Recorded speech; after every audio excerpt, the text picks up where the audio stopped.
Hi, I'm Newton Chatta with DLA Public Affairs, and this is the DLA Rap. This is your opportunity to get to know DLA people and DLA initiatives on a much more personal level. Today, my special guest is Patricia Littlejohn. Hi, Pat. How are you today? I'm fine, Newton. How are you? I'm fine, thank you. Thank you so much for joining me today. You're welcome. What is your current job title? I am the Director of Bulk Petroleum Supply Chain Services. I have a team of about 50 acquisition and logistics management specialists. So we have a huge mission. So I would love to learn a little bit about your history. I was born in Port Gibson, Mississippi. At 8 years old, my parents moved us to Gary, Indiana. My father had gotten a job with the steel mill, and back then that was big business.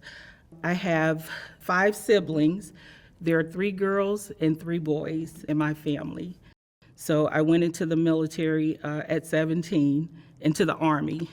I served 8.5 years. I think that played a big role to help shape me into who I am today, because being in the military gave me that discipline. So what was your first job with DLA? I was an office automation clerk, GS4. I was so excited to have a government job. And where was your first location with DLA? I started at Cameron Station in '93, and then in 1995 we moved here to the Fort Belvoir location. Cameron Station reminded me of military barracks, except there were no windows. How did your career progress? I worked as the secretary. I worked in natural gas for 2 years as a commodity business specialist, later transitioned into contracting. And so by this time, I'm a GS9. So I've gone from a 5 to a 9. I also worked in legal during that time as a legal technician.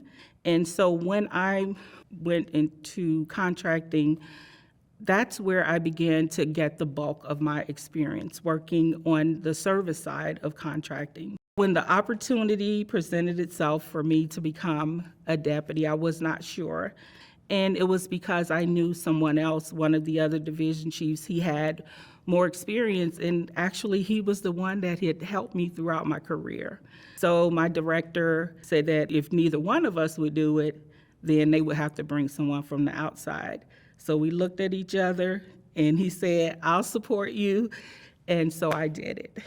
And when the position was announced, I applied, and I became the deputy.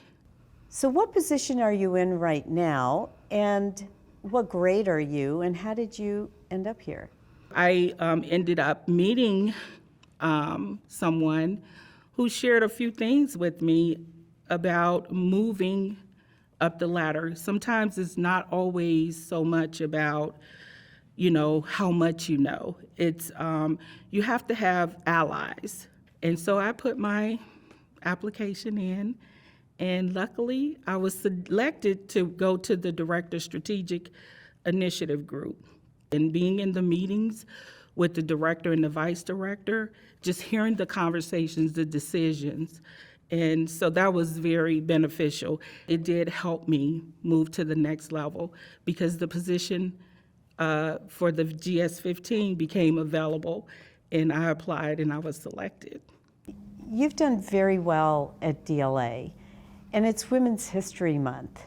What advice do you have for women in general as far as growing their career? The one piece of advice that I would give you is to know that you've earned a seat at the table. Don't ever question yourself whether you should be there or not, and just keep pushing forward. You're gonna have challenges. Don't let that stop you, and just stay focused. What do you think is your life philosophy? So for me, it's all about people and grooming the folks who are coming behind me, and because I want them to move up in their careers as well and to surpass me. If your parents could see where you are now, what do you think they would say or they would feel? Whew, they would be proud. They would definitely be proud. So thank you so much for sharing your story. You have certainly inspired me, and I'm sure you've inspired everybody who's going to watch this episode. So thank you so much. You're welcome. And I want to thank all of you for joining us today for the DLA Rap.